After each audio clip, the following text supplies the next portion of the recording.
Hello friends, today we are going to discuss about what is parliament.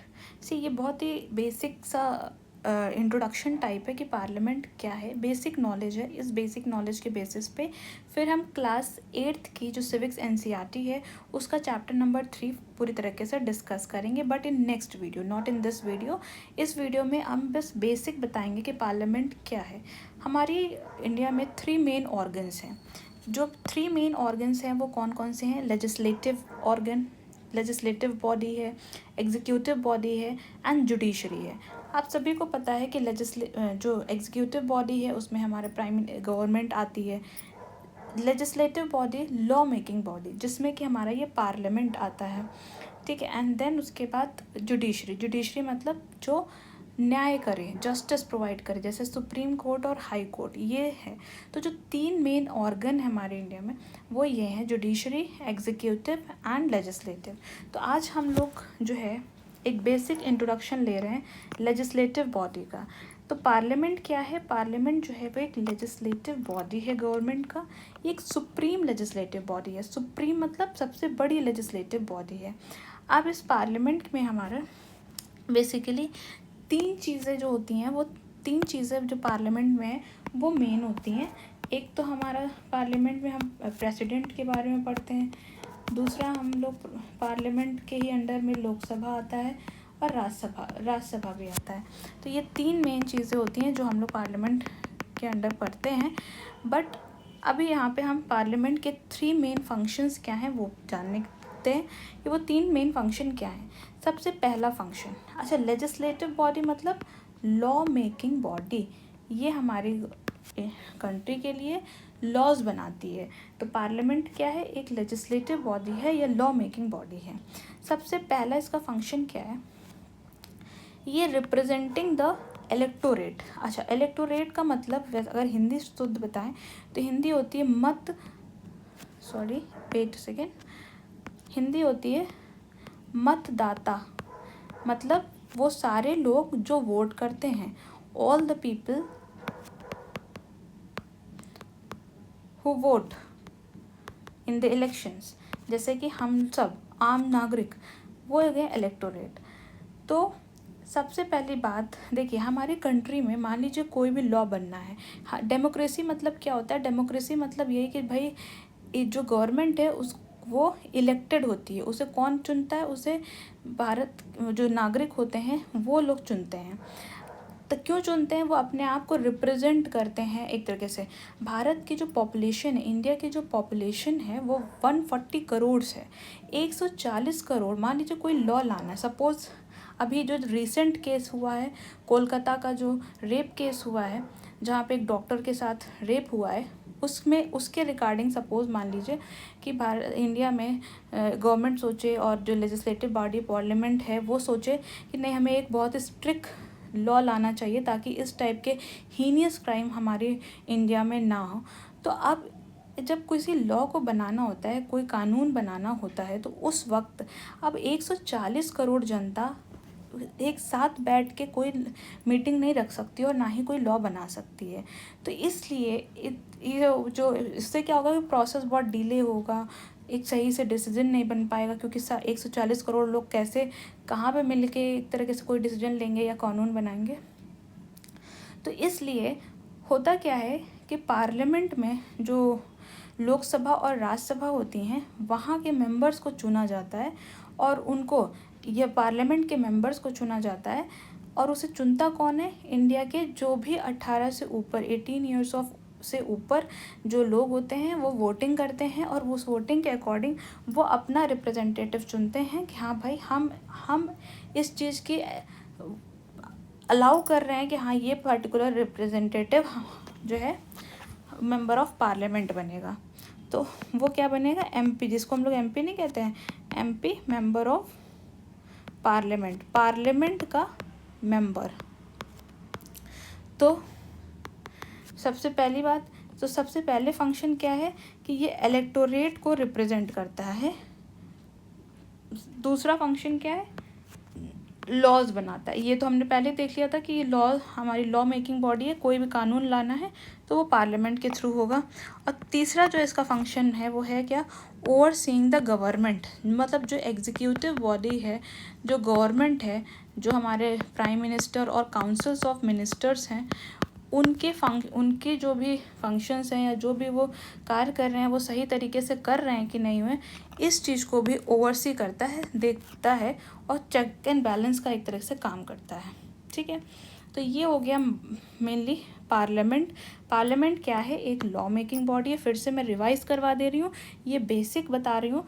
इस basic को सबसे पहले समझने की कोशिश करिए, फिर उसके बाद क्लास 8th की जो चैप्टर नंबर 3 NCERT है सिविक्स की, वो चैप्टर अच्छे से समझ में आएगा। ये बेसिक समझने की बहुत ज़्यादा नीड है। तो पार्लियामेंट क्या है? लॉज बनाता है। ये एक लॉ मेकिंग बॉडी है गवर्नमेंट का। इसके 3 मेन फंक्शन है। पहला फंक्शन क्या है? ये जो इलेक्टोरेट है, मतलब मतदाता, जो लोग वोटिंग करते हैं उनको रिप्रेजेंट करता है। मतलब वो जो भी मेंबर चुनते हैं वो एक तरह से लोगों को ही रिप्रेजेंट करता है। दूसरा ये लॉज बनाता है, और तीसरा ये जो है गवर्नमेंट को के फंक्शनिंग को गवर्नमेंट सही से फंक्शनिंग कर रही है कि नहीं कर रही है उसको भी ओवरसी करता है। अब देखिए, मैंने अभी स्टार्टिंग में बोला था कि पार्लियामेंट में बेसिकली 3 चीज़ें कंसिस्ट करता है। पार्लियामेंट 3 चीज़ें इसके अंडर आती हैं, प्रेसिडेंट और लोकसभा और राज्यसभा। तो वही चीज़ यहाँ पे लिखा हुआ है कि इट कंसिस्ट ऑफ, पहली चीज़ तो प्रेसिडेंट और दूसरा 2 हाउसेस। अब वो 2 हाउस कौन कौन से हैं? Council of states and house of people. Council of states को हम लोग, दूसरा उसका जो नाम है वो राज्यसभा भी कहते हैं, और हाउस ऑफ पीपल का जो दूसरा नाम है, मतलब जो बेसिकली सबको ज़्यादा पता होता है, वो लोकसभा भी कहते हैं। तो ये 2 हाउसेस जो है वो पार्लियामेंट के अंदर आता है। अब हम ये जानने की कोशिश करेंगे कि राज्यसभा और लोकसभा क्या है। उससे पहले हम थोड़ा सा प्रेसिडेंट के बारे में जस्ट एक बेसिक से देखते हैं क्या है। उसके बाद देखिए, और दूसरी चीज़, जो पार्लियामेंट की जो मीटिंग्स होती हैं वो कहाँ पे होती हैं? वो संसद भवन, न्यू दिल्ली में एक संसद भवन बना हुआ है, वहाँ पे पार्लियामेंट की जो मीटिंग होती है वो सारी चीज़ होती हैं। वो हम चैप्टर में पढ़ेंगे। ठीक है, तो ये चीज़ याद रखिए कि काउंसिल ऑफ स्टेट्स मतलब राज्यसभा और हाउस ऑफ पीपल मतलब लोकसभा। अच्छा, हाउस ऑफ पीपल मतलब जहाँ पे लोगों ने अपने मतदाता, मतलब लोगों ने अपने रिप्रेजेंटेटिव को चूज़ किया, मतलब MP को चूज़ किया, और मतलब और उसके बाद जो है उसको, इसीलिए हम लोग क्या बोलते हैं, वो हाउस ऑफ पीपल है, मतलब कॉमन लोगों का हाउस है। रोल है लोकसभा, इसको हम लोग लोअर हाउस भी बोलते हैं, एक अदर नेम भी है, इसको हम लोअर हाउस भी बोलते हैं। और काउंसिल ऑफ स्टेट्स मतलब जो स्टेट्स हैं, जो डिफरेंट हमारी कंट्री का जो स्टेट्स हैं, मतलब 28 स्टेट्स हैं, उनको जो रिप्रेजेंट करते हैं, वहाँ के जो मेंबर होते हैं वो राज्यसभा है। इसको हम लोग अपर हाउस भी बोलते हैं। तो 3 नाम क्या हो गए इसमें? 3 नेम हो गए एक तरह से। एक तो ये वाला नाम अपर हाउस, फिर काउंसिल ऑफ स्टेट या राज्यसभा, इधर लोअर हाउस या हाउस ऑफ पीपल या लोकसभा। ये तीनों बात एक ही है, बस इसके डिफरेंट नेम्स है। जैसे मान लीजिए किसी पर्सन के जो कई नाम होते हैं, 2-3 नाम होते हैं, उसी तरह ये है। और ये जो पार्लियामेंट की मीटिंग कहाँ होती है? ये संसद भवन, न्यू दिल्ली में संसद भवन बना हुआ है, वहाँ पे पार्लियामेंट की मीटिंग होती है। आई होप यहाँ तक सबको क्लियर होगा ना। अब इसके आगे हम लोग पढ़ते हैं रोल ऑफ प्रेसिडेंट, क्योंकि हमने देखा कि पार्लियामेंट के अंदर जो आता है वो प्रेसिडेंट आता है और 2 हाउसेस होते हैं, that is Rajya Sabha and Lok Sabha. अब प्रेसिडेंट का क्या रोल है ये हम लोग देखते हैं। देखिए, प्रेसिडेंट का रोल जो होता है वो क्या होता है? प्रेसिडेंट के पास पावर होती है समन करने के लिए और प्रोरोग करने के लिए either house of the parliament. अब पार्लियामेंट के 2 हाउस हमने कौन कौन से बताए? लोकसभा और राज्यसभा। तो लोकसभा या राज्यसभा में कोई भी मीटिंग हो रही है, कोई भी सेशन चल रहा है, तो उस सेशन को कॉल करने के लिए, समन मतलब कॉल करना, बुलाना, बुलावा देना, और प्रोरोग मतलब डिसकंटिन्यू करना, मतलब किसी, मान लीजिए कोई मीटिंग है उसको रोक देने की, कि भाई अब ये सेशन रोक दे रहे हैं, ये सेशन नेक्स्ट सेशन में, डिज़ोल्व नहीं करता है, बस उस सेशन को, जो सेशन चल रहा है उस सेशन को डिसकंटिन्यू करने के लिए का जो पावर है वो किसके पास है? वो प्रेसिडेंट के पास है। और लोकसभा को, जो लोअर हाउस है, उसको डिज़ोल्व करने की पावर भी प्रेसिडेंट को है। प्रेसिडेंट जो है वो हेड ऑफ द स्टेट कहलाता है। ठीक, अभी के लिए फ़िलहाल इतना ही बेसिक आपको नॉलेज होनी चाहिए। नाउ हम लोग देखते हैं कि लोकसभा क्या होता है। देखिए, लोकसभा और राज्यसभा में डिफरेंस क्या है। लोकसभा का जो टर्म है वो 5 ईयर्स के लिए। जैसे प्राइम मिनिस्टर के जो इलेक्शन होते हैं, अभी रिसेंट इसी साल हमारे इलेक्शन हुए हैं 2024 के, उसमें जो हमारे पीएम दोबारा से जो बीजेपी पार्टी जो एनडीए अलायंस बनी है और जो है अब हमारे नरेंद्र मोदी जी प्राइम मिनिस्टर बने हुए हैं, तो ये कितने साल के लिए प्राइम मिनिस्टर बने, 5 साल के लिए बने हुए हैं। इसी तरह लोकसभा के जो मेंबर्स होते हैं वो 5 ईयर्स के लिए उनको मेंबर बनाया जाता है। उससे पहले भी डिज़ोल्व हो सकती है, लेकिन वो थोड़ा सा एडवांस चीज़ है, वो अभी बाद में जब चैप्टर पढ़ेंगे तब बताएंगे। अब ये बेसिक है। फिर अब लोकसभा का मेंबर बनने के क्राइटेरिया क्या है, कितनी एज होनी चाहिए, आप तभी लोकसभा के मेंबर बन सकते हैं, अदरवाइज उससे पहले लोकसभा के मेंबर नहीं बन सकते। तो वो एज क्या दिया गया है, वो 25 ईयर्स। और लोकसभा में कितनी स्ट्रेंथ होती है, स्ट्रेंथ मतलब कितने मेंबर्स होते हैं, तो वो 552 मेंबर्स होते हैं।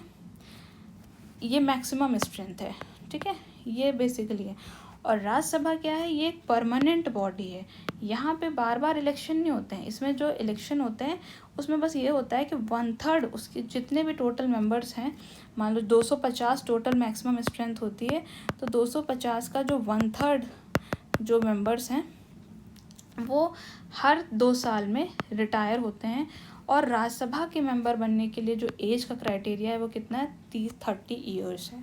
तो ये बेसिकली दोनों में डिफरेंस है, इस चीज़ को समझिए। फिर उसके बाद हम आप चैप्टर जब पढ़ेंगे 3 तो उसमें और चीज़ें क्लियर होंगी। तो लोकसभा और राज्यसभा में क्या डिफरेंस है, लोकसभा जो है उसके इलेक्शन हर 5 साल में होते हैं, और जो लोकसभा के मेंबर बनने के लिए जो एज क्राइटेरिया है वो 25 साल की है। और जो इसकी स्ट्रेंथ, मैक्सिमम स्ट्रेंथ कितने होते हैं, लोकसभा में कितने टोटल मेंबर्स होते हैं, वो 552 मैक्सिमम होते हैं। राज्यसभा जो है एक परमानेंट बॉडी है, इसमें सिर्फ 1/3 लोग जो हैं वो हर 2 साल में रिटायर होते हैं। और इसकी जो मैक्सिमम स्ट्रेंथ है वो 250 है। और इसके मेंबर बनने के लिए आपको मिनिमम 30 ईयर्स का होना चाहिए, और या 30 से ऊपर, तब आप राज्यसभा के मेंबर बन सकते हैं। ओके, तो this is the overview of parliament. ये एक तरह से बेसिक नॉलेज है पार्लियामेंट की। अब हम चैप्टर नंबर 3 नेक्स्ट वीडियो में, एनसीईआरटी का जो चैप्टर नंबर 3 है सिविक्स, वो हम लोग नेक्स्ट वीडियो में डिस्कस करेंगे। Thank you so much for watching. अगर आपको पसंद आया हो तो प्लीज़ लाइक करिए, सब्सक्राइब करिए मेरे चैनल को for more videos, and for any suggestion please comment. Thank you so much.